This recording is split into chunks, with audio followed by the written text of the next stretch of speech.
Menurut gua aneh sih, gimana tidak aneh? Coba kawan-kawan bayangkan dalam rencana Prabowo Subianto ke Amerika yang mau menandatangani kerjasama perdagangan Indonesia-Amerika, Amerika-Indonesia, tapi ketidakadilan struktur ekonominya sangat ketara banget. Dengarkan baik-baik kawan, kita gosipin presiden. Jadi gini, Amerika mengenakan tarif 19%, sebelumnya 32% untuk barang Indonesia yang masuk ke Amerika. Sementara barang Amerika yang masuk ke Indonesia 0%. Ini kesepakatan terlihat berat sebelah dan merugikan kedaulatan ekonomi Indonesia. Sisi yang lain, Amerika memberikan pengecualian terhadap komoditas lain seperti CPO, kopi, dan kakao. Artinya, ada ketergantungan Amerika pada produk Indonesia itu.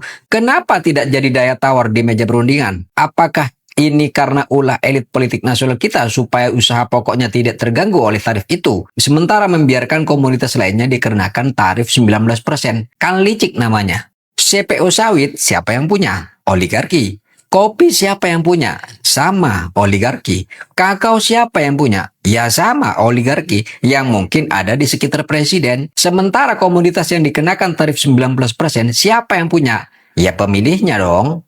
Nggak adil kan? Istilah resiprokal seharusnya mencerminkan kesetaraan posisi, tapi tidak dalam konteks ini. Indonesia justru menjadi pintu tol free payment bagi produk asal Amerika, sementara Amerika masih kekeh dengan tarif 19% itu. Mengapa Indonesia harus memberikan akses pasar bebas 0% kepada Amerika, sementara barang kita masih dipalak bea masuk dengan tarif 19%? Ini jelas bukan hubungan dagang yang setara, melainkan penguasaan pasar yang timpang. Amerika memang memberikan pengacuan tarif 0% untuk komoditas CPO, kopi, dan kakao. Ini justru menjadi bumerang dan ancaman bagi hilirisasi yang sering digaung-gaungkan itu.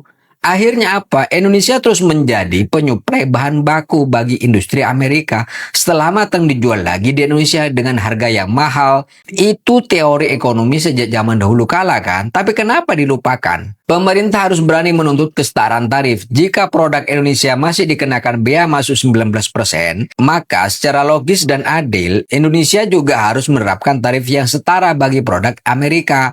Keadilan ekonomi tidak akan tercapai jika karpet merah hanya digelar untuk satu pihak, sementara pihak lain masih harus melompati pagar tarif yang tinggi. Sudah jadi babu dipalak pula, kan tolol namanya. Itu loh contoh konsep dagang Cina, tarif dilawan tarif. Itu baru kelas. Dasar beban yang memalukan.